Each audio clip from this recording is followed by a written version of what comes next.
Today we are headed out to Gypsum Canyon Wilderness area, a 500-acre property within Irvine Ranch Open Space. It features 6 miles of new trails for hiking, biking, and horseback riding, along with lookout points. It was open to the public in November 2023.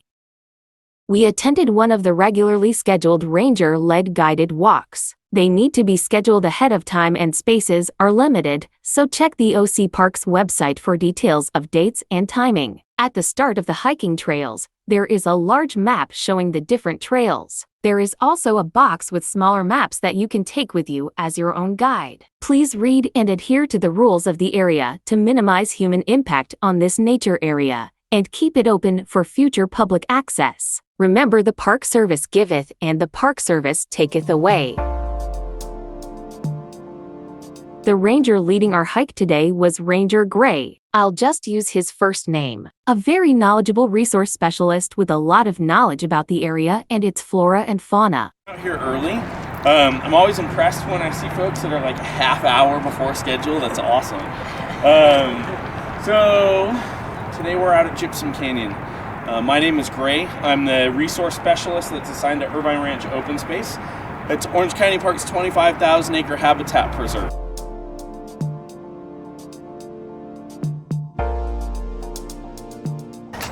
We'll take Trail 1, temporarily named.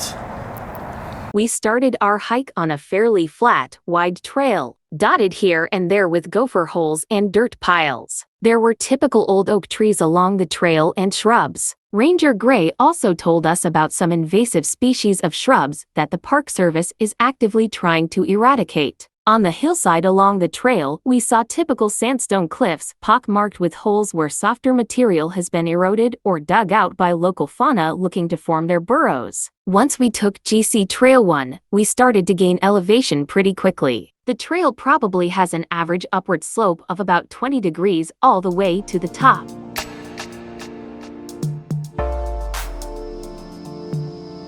As we gained elevation, we saw better and better views of the sandstone cliffs.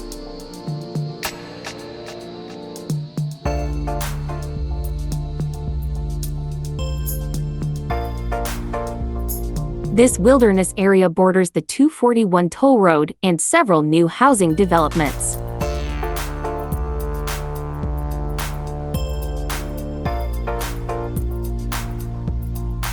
The upward climb continues at a steady rate.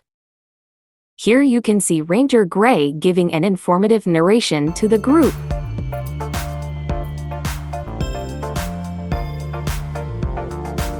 The first viewing area gave us some distant views of some unique rock formations. These mountains are part of the Sespe Formation created by crisscrossing rivers in Southern California from 40 to 20 million years ago. You might remember from my Red Rock Canyon hike that those red rocks are part of the same Sespe Formation as these mountains.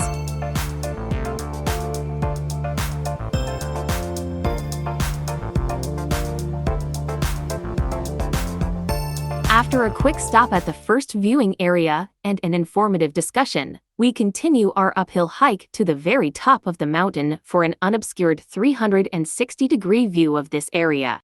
Once we reached the top, we rested for a bit and took in the open views of the surrounding mountains all around us.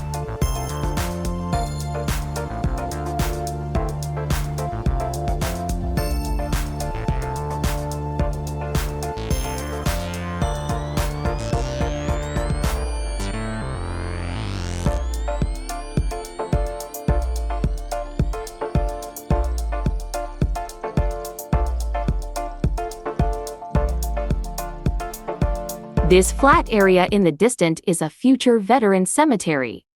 After absorbing the views around us and allowing our heart rates to come down, it's time to head back.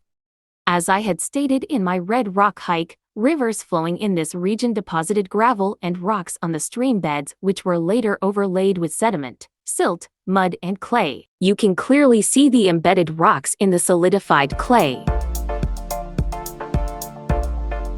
Along the way, we came across this poor little kangaroo rat who was taking a permanent nap.